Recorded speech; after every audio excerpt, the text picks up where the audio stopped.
only like 10 slides. And I'm going to go through this stuff, but I like kind of an open format, so if people want to ask questions at any point, just jump in and ask, and I'll try to answer as many questions. We have a public service. We have one public service now. Someone like a pro memory stick by computer. They forgot where they left it. No memory. I don't know how many of you were here last year, but just kind of as a reminder, we lost the ground lease on the Camp Soaring Eagle project, which represented $1.5 million in income. And a year ago, we were trying to find a new tenant for over there and see if we couldn't rent it to really a new camp operation. And so since that time, we've had a lot of other things happen, and we also had a piece of property, 25 acres, that was sold to the company of the same guy, and he defaulted on the note, which we held. And so we foreclosed on it, we took the property back in December, and we now own that piece of property as well. As you drove down Verde Valley School Road, you probably saw for sale signs, and that is where that piece of property is. There's some power lines that run not too far off the road, and that slice of property is kind of between those power lines and the road itself. Having lost those two deals, we essentially have unfunded financial aid, which just becomes a straight discount. You know, it's just a discount off our product of 39% right now is really standard pay. So it's big. We also opened this year with 110 students, but we're staffed for 150. So we were really way overstaffed, and we were essentially spending more money than we needed to. And we don't know the exact numbers, but our cost to educate a student really far exceeds the average revenue that we run. So, you know, as the school has for many years, we run a deficit. And essentially, we've been operating on an unsustainable model. It's a development-driven model. We rely on fundraising to cover the gap. And, you know, really individual donors have stepped up in the past and closed the gap for us. They're fatigued, and I don't see that happening in the future, at least not in the near future. So we really have to come up with a different way to survive.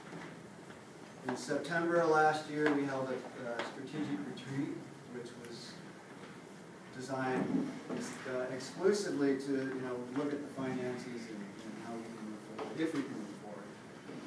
And we really did seriously look at the possibility of shutting the school down, but we all came out of there feeling like we had an opportunity to keep going.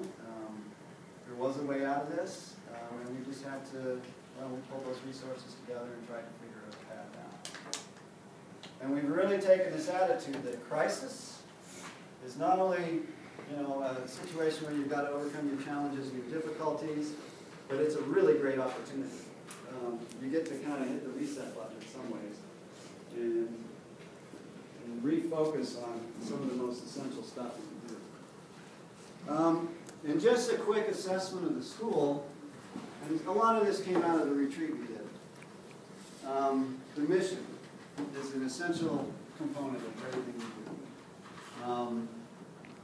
do. It's still relevant in the world today. It's still very essential to who we are. And so we're really, the mission is it's the #1 piece. The second thing being academic rigor. The IB program has really done great things for this school, and it's brought us kids that are highly motivated and really want to be here and have really bright futures. I mean, in terms of the student body, it's pretty incredible. I think the experience, the experience always changes over the decades, but I think the experience is still essentially VVS. It's based largely on experiential education. We have a well-defined school culture, and the kids are really supportive of one another, and it's really amazing to be here. The kids are here, just how engaged they are. We have outstanding faculty. And I think going forward to next year, we have a really strong team. And they're very talented, and these people are very committed to the future of the school. Obviously, Sedona, Arizona is a great school for us. And we actually have an opportunity to grow, which I think that has been a success. We've had a long-term goal of getting to 150 students, and I think that's an opportunity for us to get there. Our weaknesses. A development-driven model is, I think, just not going to work. It's not going to sustain that. You cannot rely on fundraising. What is development? What is that? That's fundraising. So we come to you guys and say, please give to Green Valley School, because without that money, we can't survive.